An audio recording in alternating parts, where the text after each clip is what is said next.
عاشورې ورځ ډېره برکتي ورځ ده او مبارکه ورځ ده. نو په دې ورځ باندې الله پاک د رسول الله مبارک نیازبین وسی حضرت حسین ته شهادت ور نصیب کړی.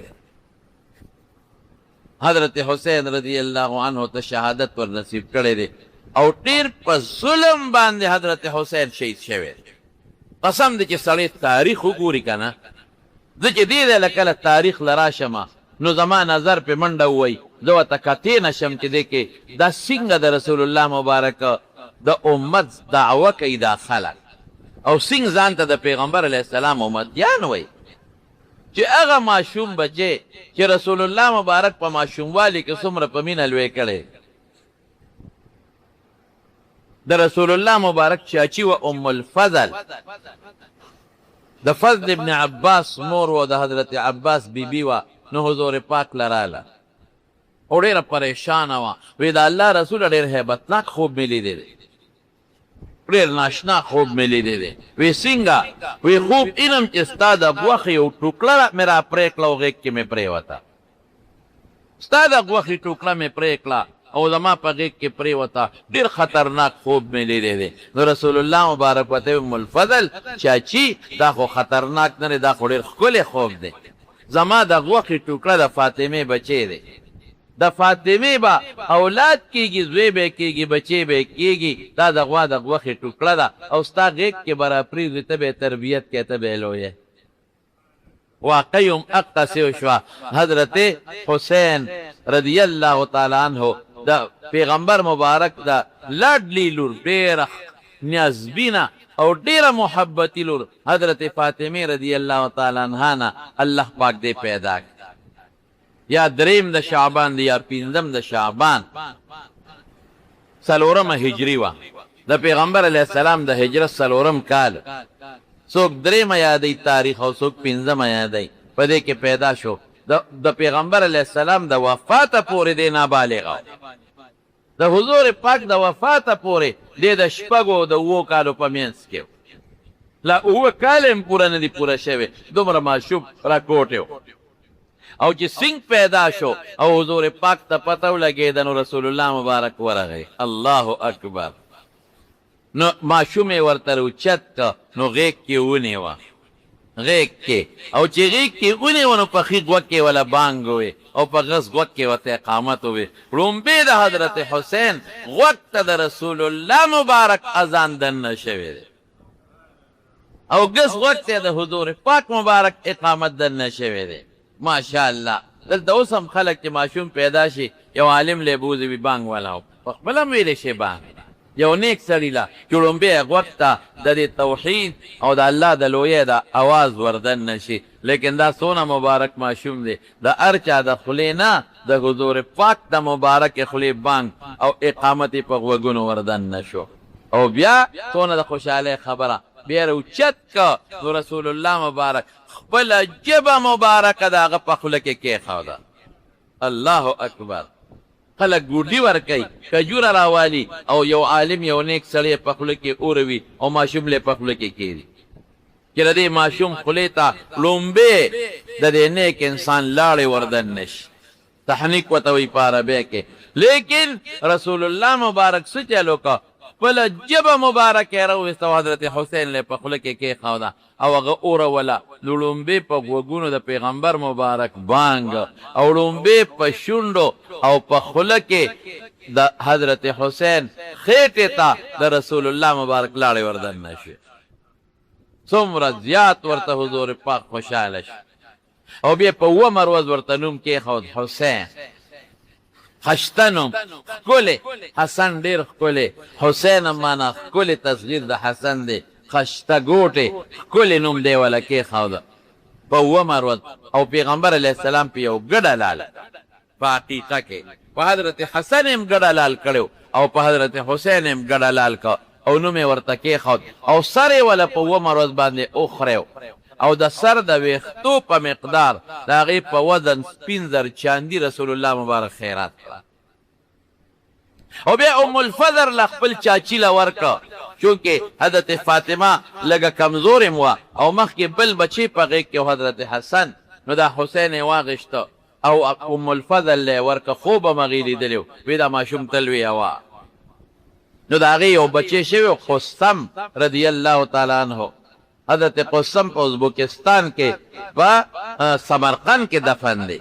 نو حضرت قسم له پی ورکول نو دا ماشوم یې ورسره یو ځای که نو دا عباس رضی الله عنه بیبي ام الفضل لوی که او د حضور پاک به کله کله ورغې نو فاطمې ته به وی زما بچي ماله راوباسه او قسم په خدای بویول به ځان ته به نږدې کړل او بویول به وی هما ریحانتای من الدنیا ماشاءالله دا په دنیا کې زما کشمالوګان دي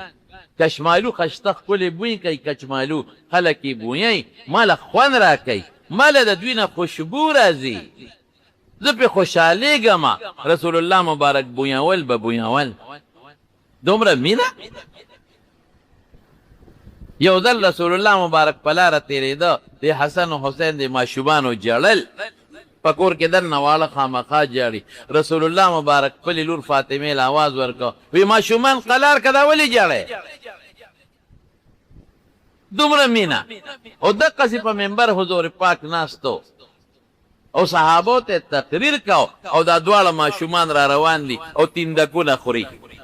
واړه دي لا پوره ګرځېدیم نشي اوهو قسم دی حضور پاک د منبر نه کوز شو او دواړه بچي په غېږ کې راوچت کړل یو یې په دې پتون کې خوت بل یې په دې پتون کې نو او الله رښتیا ویلي دي انما اموالکم و اولادکم فتنه چې مال او بچي ازمایش دی وی دا بچی می دواړه ولیدل چې را روانو تیندکونه خوړل نو ټینګ نشم او ورکوز شم دواړه مې اوچت کړل او په غېږ کې مې کېنو لیکن دا نیازبینم الله د خلقو د لاسه شهیدان شو حضرت حسن ته زهر ورکړی شو او هغه په هغې شهید شو او حضرت حسین سره په کربلا کې هغه ظلم شوی دی هغه ظلم چې دویم که د اسمان ماتېدی او دا ځمکه شلېدلې او دا غرونه ټوکړې کېدې نو د حضرت حسین په شهادت په شوی دا افسوس کومه دغه خلک هم د دې دعوه به کوي چې موږ مسلمانان یو څومره ظلم ته به د قیامت ورځ رسول الله مبارک سره مخامخ کېږي څنګه او د دې پیشنګویي هم حضور پاک کړی بلکې یو روایت کې داسې هم راځي یو روایت کې چې حضرت ام سلمې رضی الله تعالی عنها له حضور پاک یو خوره ورکړې وه وی ام سلمې دا خوره دا شیشه کې ځان سره واله وی د الله رسوله دا څه شی دی وی دا چې په کومه ورځ باندې حضرت حسین شهید شي د دې خورې نه به وینه جوړېږي یو روایت کې دام شته او یو روایت کې دام شته چې رسول الله مبارک وجړل یو سترګو نه اوښکې وبهېدلې نو صحابه وی الله رسوله ولې سترګو نه اوښکې وبهېدلې وی ما ته الله پاک دا خبره راښکاره کړه چې زما دا بچې به زما امت وجنې بادشاه دپاره بادشاهي څونه خوږ شی دی سلطنت دپاره څونه خوږ شی دی د پیغمبر د نوستي نه زیات خوږ شی دی مرګ د مسلمان ډېر لوی جرم الله قرآن شریف کې فرمایي چې یو مسلمان نه مړ که داسې شوه لکه چې ټول انسانیت ته وجې کانما قتل الناس جمیعا او دومره الله پاک په یو څیز نه خفه کېږي لکه د مسلمان په مرګ چې څونه خفه کېږي الله وایي دا ټوله دنیا روانول په دې نه خفه کېږم خو د مسلمان په مرګ ډېر خفه کېږي نن سبا په ډېر معمولي څیزونو خلک لګیا دي یو بل وجري څوک د اجرت دپاره د پیسو دپاره مړ کي سړی او د چا معمولي غوندې بغض حسدي او ډز والا ورکې راشه وي تود تنور دې پکې وجمه اگر چې پته رستو لګي څوک پټ نه پاتې کېږي لیکن خدای له به څه جواب ورکړي قبر له به ځای که به نه دی قیامت ورځ شته که نشته مرګ ډېر ګران کار حضور پاک فرمای دا خو لا د انسان مرګ دی یو موټی وینه چې د چا توی کړه د ده او د جنت په منځ کې دا حایل دی دی به جنت ته نه ځي یو موټی وینه او د قیامت پر ورځ باندې ناسیت القاتل بید المقتول د مقتول به د قاتل دا سټوکې کلک نیولي د سټوکي نه به یې نیولي او د الله دربار ته به یې راکاږي وي هذا قتلني د ده وجل د وجلې الله وی وجل خو زما کار دی زه خو زه وجنم او ستا سوچ دا ما مړ کړه دې وخت کې قاتل وي زه وجل زه دله ژوند ختمونکي خو رب العالمین دې ظالمه ته خو نه نو قتل ډېر زیات خطرناک جرم مسلمان وجل یو ماشوم کې یو ګوډاګي جوړ کړي او ته والا ګوډاګي روان کې هغه ماشوم څومره نخرې کوي په ځمکه څومره رغړي بیا انسان غوندې اشرف المخلوقات انسان چې الله پیدا کو دی جوړ کو او دا انسان چې کلمه وای او دا انسان چې درود شریف وای او دا انسان چې منځ کوي او ظالمه ته په دره لګي وج دی یا څومره علما دي خلک مړه کړه څومره علما کرام څه ظلم نه کوي پکار دا چې ته علم وکړې په بچي علم وکړې نو یو کس په خپل بچي علم کړی دی او عالم ته جوړ شوی دی او امت ته ډېر لوی خیر روان امت ښکلې عقیده کوي عمل اخلاق او د پیغمبر دین ښیي او ظالمه ډز دې ورکړه مړه دې که او خو دې شهید که خو ځان دې دوزخ ته ورسوه ډېر خطرناک شی دی زما رونمار سوچ نشته زموږ د خلکو په زړه کې مسلمان وجل یو روایت کې مې لیدلی دي خیر د عبرت دپاره ښه ده چې درته یې ویمه حضرت آدم علیه السلام دوه زامن دي یو قابیل او بل حابیل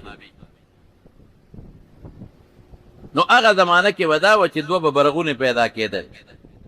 نو قابیل سره خور پیدا شو او حابیل سره هم خور پیدا شوه نو هغې کې به قانون دا و چې دا چا سره به برغونې خور پیدا شو نو دې سره به نکاح نه صحیح کېدله یو کال به چې کوم رور خور پیدا شو او بل کار به رور خور پیدا شو نو د هغه یو کال رور له به د بل کال دا خور په نکاح غشته او د دې بل کال د رور له به د هغه بل کال خور په نکاح غشته نو قابیل سره خور پیدا شو هغه لږه خوبصورته وه او حابیل سره چې کومه خور پیدا شوه هم ښشته وه خوبصورته وه خو هغسې به نه وه نو آدم علیه السلام د خپل قانون مطابق قابیل ته وایي چې ستا خور به حابیل ته په نکاح کم او د حابیل خور به د تا ته په نکاح کم قابیل وایي چې داسې نه کړي دا ما سره پیدا را او دا زما خوښه دا به ما ته په نکاح کې او حابیل پیشه او خپله خور یې پیشه هغه هغه ته په نکاح کا آدم علیه السلام یې ته خو د خدای د حکم نه خلاف ورکړې کې لکه اوس چې خپلې سکه خور سره نکاح منه ده نو چې چا سره به کومه خور پیدا و نکاح منه وه ستا نکاح نه کېږي د خپلې خور سره ته به د حابیل خور سره نکاح کوي او حابیل به ستا خور سره نکاح کوي دوی نه منله نو آدم علیه السلام خبره خو حجت وه خو پیغمبر و خو د دې د زړه دپاره یو کار وکړه وی ښه د یو کار وکړئ صدقه وکړئ خیرات وکړئ چې د چا صدقه قبوله شوه به په حقه او که د چا قبوله نه شوه به په ناحقه نو هغه زمانه کې به د صدقې د قبلېدو طریقه دا وه چې اور به راغې نو صدقه به یې خوړه حضور پاک فرمایي وی د ما نه مخکې امتونو کې به صدقه داسې قبلېده چې چا به صدقه وکړه اور به راغی او صدقه به یې وسوځوله به دا به د قبولیت نښه وه او چې د چا صدقه به اور ونه خوړه دا به د دې نښه وه چې دا قبوله نه ده وی زمونږ ضعف ته خدای وکتل زمونږ کمزورتیا ته الله وکتل نو خدای پاک زمونږ صدقه اوس په اور نه خوري مونږ دی جایزه کړه چې دا تاسو خورئ نو قابیل ته یې تم صدقه وکړه او حابیل ته یې تم وکړه نو قابیل به فصل مسل کاره زمینداری کوله نو څه خامه غنم منم بیکار یې راواخېستل او هغه یې صدقه کړل او حابیل ګډان ساتل هغه یو ښه قیمتي اعلی ګډ راواخېسته ولالک هغه یې صدقه کړه نو اور راغی او د حابیل هغه ګډ یې وسوځه او هغه یې وخوړه او د حابیل هغه یې ونه خوړه نو آدم علیه السلام ورته یې لیدل ګوره حابیل په حقه او قابیله ته په ناحقه ستا خور غله ورکوم د هغه خور تا نه دې دوران کې آدم علیه السلام بیت الله ته راغی حج له وایي چې د حج نه واپس ځي غالبا تفسیر ساوي دا واقع لیکلی نور هم یو دوه درې تفسیرونو کې شته دې د عبرت دپاره درته ویل چې د حج نه واپس ته ګوري نو اونو کې ازغي دي غني دي بعضې بوټي ته چې ګوتې اچوي میوه ترخه ده اوهو دا ولې دا خو لوی انقلاب راغلی دی مخکې خو په اونو کې هر یو کې میوه وه او خوږه وه چا کې میوه نشته چا کې ترخه ده یو بوټي کې غنې نه وې ازغي نو دې کې خو ازغي پیدا شوي دا څه مسله پېښه ده حضرت جبریل علیه السلام والا راغی وی دا ستا یو زوی لګې شوی دی قابیل او بل زوی درته وجلی دی نو الله پې دومره غصه شو چې په دنیا کې د اربونو کربونو شپې شمېره اونو نه میوې ختمې کړې چا کې زغي پیدا کړل او چا له میوې ترفې کړل دون الله خفه شو د مسلمان په مرګ الله ډېر خفه کېږي ډېر زیات خفه کېږي په دومره په بل څیز نه خفه کېږم لکه انسان چې ما پیدا کو بیا ایمان مې ور نصیب که مسلمان مې پیدا کو او ستې وجنې سالمه په دې بیا ذات الله خفه کېږي دونه په الله خفه شو نو چې د انسان په مرګ الله خفه کېږي زمارو بیا انسان څوک دی انسان حضرت حسین دی انسان څوک دی د پیغمبر مبارک کچمالو دی انسان څوک دی د حضرت فاطمه بچی دی انسان څوک دی هغه دی چې رسول الله مبارک ولا په غوږونو کې بانګ او اقامت کړی دی انسان څوک دی هغه دی چې رسول الله مبارک په خوله کې ورته خپله مبارکه ژبه ایښولی انسان څوک دی هغه دی چې پیغمبر مبارک په دې دواړو کونډو به کېنول او انسان څوک دی هغه دی چې رسول الله مبارک په سجده به پروت و دا حسین به راغی د پاسه به پې ورختېده رسول الله مبارک به غږ نه کو چې که زه پاسم دا بچی ښکته ونه غورځېږي ورته به په سجده اوږده سجده پروت و چې د ما دا نوسې ښکته پرېونه ځي الله اکبر داسې انسان او بیا راځي او انسان یې وجني او ځان ته مسلمان هم وایي او د پیغمبر امتي هم وایي الله اکبر کائنات فرشتے دا اللہ انہیں بوٹی اسمان او ځمکې به څونه جړلې وای حضرت ام سلمہ رضی اللہ تعالی عنہ فرمائی چې خوب می ولید او په خور کې به رسول الله صلی الله علیه وسلم ولید لاس کې ورسره شیشه ده او ډېر زیات پریشانه دی او سر مبارک یې ببر دی مې د الله رسول ډېر پریشان دی څه چل شوی دی وی شهدت قتل الحسین آنفا وی اوس د حسین قتل چې هغه شهید کړه هغه ځای ته تللی یم دا مشکات کې شته وګورئ عبیدالله ابن زیاد چې کوم گورنر د مکې و د یزید طرف نه د هغې ظالم په ظلم شهید شو او یوازې دې نه د خاندان نبوت د پیغمبر د بنو هاشم د خان نبوت دوه یا درې اویا کسان شهیدان شول درې اویا او سر یې ترې پرې کړه سر د حضرت حسین او گورنر عبیدالله ابن زیاد دی یوړه نو چامکین ورسره و نو د حسین رضی الله عنه دا پوزه پیدا سواله سر یې په کاسه کې ورته پروت او تنزنې وی خلک وایي چې دا ډېر ښایسته دی نو او واقعي د رسول الله مبارک دواړه نوسي حضرت حسن د پیغمبر د نیمې پورته سره یو شان د حضور پاک د نامه نه پورته چې کوم شکل و حسن اقه شانتې و او د نامه نه لاندې د خپو پورې چې د حضور پاک کم انداز او شکل و حضرت حسین اقاسې و چوکه باندې داسې دا پوزه ولاواله او طنز یې کو خلک وایي دا ښکلی سینګ ښکلی دی حضرت انس وایي ما ور ټوپ کړی مې لرې که عبیدالله ابن زیاد ظالمه دا چامکین دا چوکه زما دی د الله په ذات قسمي دا کومه پوزه چې ته نن په چوکه وې ما رسول الله مبارک لیږلی دی چې دا پوزه یې ښکل کړی ده داسې انسان نه به څه ګیله وکړي او بیا الله ته بدل واغېسته بیا قصه اوږده ده زه خو مختصر درته وایم په دغه عبیدالله ابن زیاد او په هغې الله بل را مسلط کو او ټول یې تک وسطرې کړل مړې کړل یو عالم وایي د دمشق په یو میدان کې د کوفه د غالبا او که دمشق ته خطا کېږم دا سرونه پراته د دې ګورنر عبیدالله ابن زیاد هم پکې پروت و په چې ورلم یو مار او خلق په تماشه و وی خلق وی جاءت هغه راله اجدها راله په دې سرونو کې ګرځېده او دغې ګورنر عبیدالله ابن زیاد دا سپرې کړی سر په دې سپومیو کې به ننوته غیبه به شوه نو بیا به ترې ووته نو لا بړه نو بیا به دا اجدها راله خلکو به قد جاء دغه د بیا راله او بیا به د دې عبیدالله ابن زیاد د ګورنر په دې سپېمو کې ورننوته وی څو ځله مې ولیدله چې په دې سپېمو کې به یې ننوتېدله بدل خدای نه پرېږدي د رسول الله مبارک نو سیبه ته شهید کې په ظلم او تا به خدای پرېږدي یو انسان چې شهید کې نو خدای دنه بدلوي پرېږدي دی نه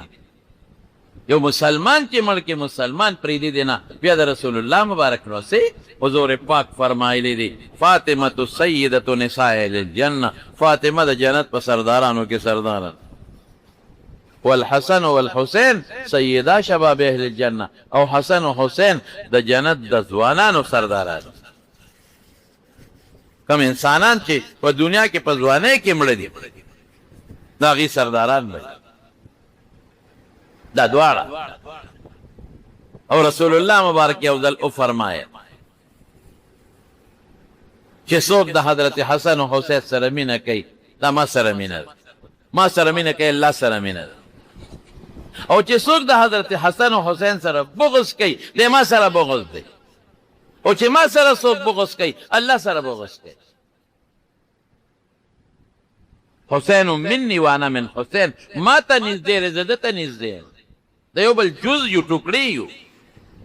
حسین سبت من الاسباط اوهو دومره قدر عزت دی لکه د ډلې چې سړی قدر کوي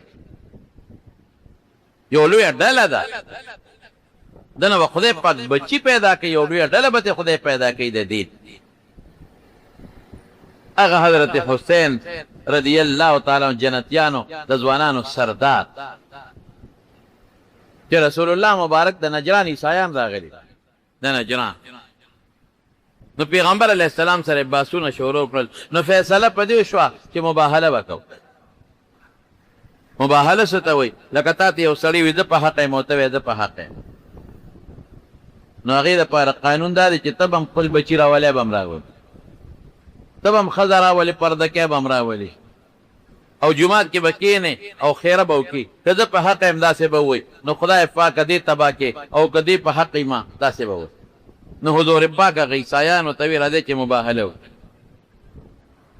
تاسو هم کښېنئ زه هم خپله ښځه بچي راولم تعالوا ندعو ابناءنا وابناءكم ونساءنا ونساءكم وانفسنا دې تاسو هم ښځه بچي راولئ زه به هم راولم او په دې میدان به کښېنو ثم نبتهل فنجعل لعنت بس الله ته به جړاګانې وکړو او وبه چې خدای څوک په حقه دی هغه بچ کړو چې په ناجایز دی نو خدای ته یې تباه کړه هغې وی ټیک رسول الله مبارک څوک راوستل حضرت فاطمه حضرت حسن حضرت حسین و فی روایت یو دی کې د علي نوم هم راځي او څادر یې ته ګیر چاپېره راتاو کړو وی راشئ تاسو هم راشئ اوس به پته ولګي هغې ویارېدل نه نجران عیسایان وی نه نه نه توبه توبه دا چل نه کړو حضور پاک وفرمایل که دې ما سره دا مباهله او دا خیره کړې وه اور به راغلی وغونډ به یې سوځو نو څادر کې ځان سره دا بچي غېږ پټ کړل حضور پاک یو ځل وی اللهم هؤلاء اهل بیتی دا زما اهل بیت دی فطهرهم تطهیرا یا خدای دوی خو د ګناه نه او د هر قسمه مصیبتونو جنجالونو نه پاک که خدای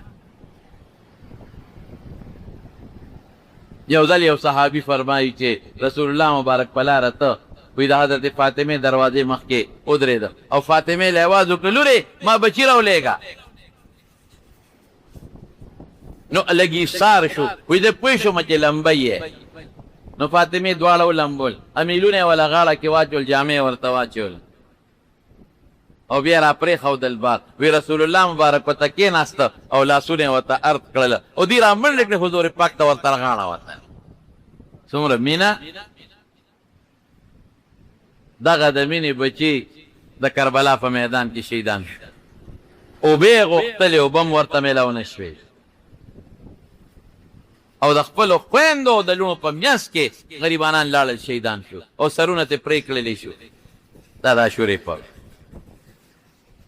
نو د عاشورې ورځ سپېره نه ده هلکه جمعې په ورځ چې څوک مړه شي نو جمعې ورځ بختوره ده او دا سړی بختور دی جمعې ورځ خو سپېره نه ده که عرفې پر ورځ څوک مړه شي نو ته به څه وایې چې د عرفې ورځ سپېره ده نه دا سړی بختور و چې خدای د عرفې ورځ ورکړه نو ورځ پیره نه ده. حضرت حسین بختور چې بختور ورځ ولا خدای پاک ورکړه. حضرت حسین الله تقوا خو الله ولا شهادت ورکړه او بهترین ورځ ولا خدای پاک ورکړه. دا شورې ورکړه. بعضې خلک په دې ورځ باندې دي او په قبرونو وباد چې دا په شریعت کې ګناه ده. څوک په قبرونو مسور داله چې دا په شریعت کې ګناه ده. څوک قبرونو لذي وی حسن و حسین وی تګي تلي. حسن خو نه دی خو یوازې حضرت حسین. نو چې تګي تلي دي نو په قبر وباد نو هلته رسي سره. دا د خلکو رواجونه دا به نه کوي. بس دوه څیزونه په دې ورځ باندې د پیغمبر مبارک سنت دي. یو روژه نیول خو نه هم ورسره ونیسئ او یو خپلو بچو له په دې 10مه ورځ باندې پراخه روزې ورکول او د حضرت حسین شهادت ځان ته رامخکې کول چې د حق دپاره او د باطل مقابله کې سر یې جوکاو نه که ټیټ یې نه که یزید ته سر یې ټیټ نه که سر یې اوچت که او دنیا ته یې وښودله چې په ما کې د خپل نیکه وینه ځلیږي زه باطل ته سر نشم ټیټولی. سر دې کټ شي خو باطل د به ټیټ نه شي. قرباني یې ورکړه عظیمه قرباني. نن په دنیا نه هغه قرباني یادوي. نو زما وروڼو دا شورې دا ورځ د غم ورځ نه ده. په هغوی غم راغلی دی بېشکه. نو هسې که د سړي زړه ته دا راشي چېرې ډېر زوی ظلم حضرت حسین سره شوی نو خامخا د انسان زړه دردېږي. د جمعې پس په څوک شهید شي او مړ شي نو زړه ته هغه درد راځي هغه غم زړه ته راځي. خو دا به نه وي چې ورځ سپېره ده. دا به نه وي چې دا شورې ورځ سپېره ده یا میاشت سپېره ده. خامخا بس ده چې د پیغمبر په نوسي څوک دړمن نه شي څوک به پسه به دړمن کوي. خوله له خامخا هغه درد راځي. خو زمونږ کار څه دی په دغه کې هغه دی چې کوم رسول الله مبارک کړی بس صحابو کړی هغه به مونږ کوو. نو انشاءالله نهمه لسمه چهارشنبه او زیارت راځي. روژه به نیسئ انشاءالله او زنانو ته مو وایه چې روژه ونیسي. او دویم دا دی چې په 10مه ورځ باندې خپلو بچو له پراخه روزي ورکړئ. بس دا دوه سنتونه دي. هسې خو عام که څوک خیرات کوي د دې ورځې تخصیص پکې نشته. اوکې د حضرت حسین رضی الله عنه او د کربلا شهیدانو پسې خیرات وکړئ. خو دا نه چې دغه خاص ورځ به یې کوو په بله ورځ به یې نه کوئ. ډېر خلک په دغه خاص ورځ باندې شربتونه کینو. نه نه نه په شریعت کې د ورځو تخصیص نشته د خیرات لپاره. خیرات هر وخت کولی شي او د خیرات ثواب مړو ته هر ټیم رسیدی شي. بهر کې ابدا خو مې د دې ورځې متعلق او د دې میاشتې متعلق یو څو خبرې درته وکړلې. خو ضمناً مې دا ټکي هم درته ویرونو چې مسلمان سره بغض مه ساتئ. مسلمان سره حسد مه ساتئ. د مسلمان د وینې په باندې خپل لاسونه مه ککړوئ د پیسو دپاره. دا کار مه کوئ. یو ورځ به الله له ورځئ بیا به څه کوئ. هغه ژوند ختمېدو والا بیا نه وي. دا خو که په لوږ هم تېره شي نو ختم به شي. دا خو که بې موټر هم تېر شي نو ختم به شي. لیکن هغه زندګي د قبر بیا ختمېدو والا نه ده او د آخرت بیا ختمېدو والا نه ده او د دوزخ بیا ختمېدو والا نه ده. نو د خدای قهر د دعوت مه ورکوه. الله سره جګړه مه کوه. الله سره جګړه نه شي کولی. نو د مسلمان په مرګ او د مسلمان په وینې تویېدو الله ډېر زیات خفه کېږي. ډېر زیات خفه کېږي. ولا تقتلوا النفس التي حرم الله الا بالحق. یو هغه انسان وجلی شي چې د مرتد شي. هم ته به یې نه وجنې. حکومت اسلامي به درته وایي چې خپل حاکم ته به وایي دا مړ کا. حکومت اسلامي دا خو به هر یو سړی وایي دا مرتد دی او دا مرتد دی او راشه زه یې وجنم. نه قاضي به تحقیق کوي چې واقعي دا سړی د اسلام نه پس مرتد شوی دی او که نه دی.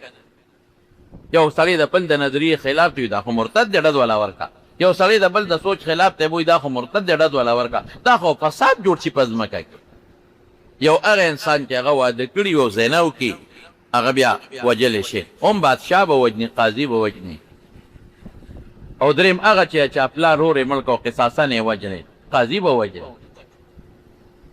الله دې زموږ په دې وطن کې اسلامي نظام راوړي چې ملک د قرآن او د سنت نظام شي. نظام به ټیک ټاک شي. او چې ملک د قرآن او د سنت نظام نه نو خلک هم دغسې بیا لګیا دي کوي. څه خبره نه ده. عمر ورای عدالت دی او کار څه دي لګیا وي خلک. ولې قاتل ته سزا نه میلاوي.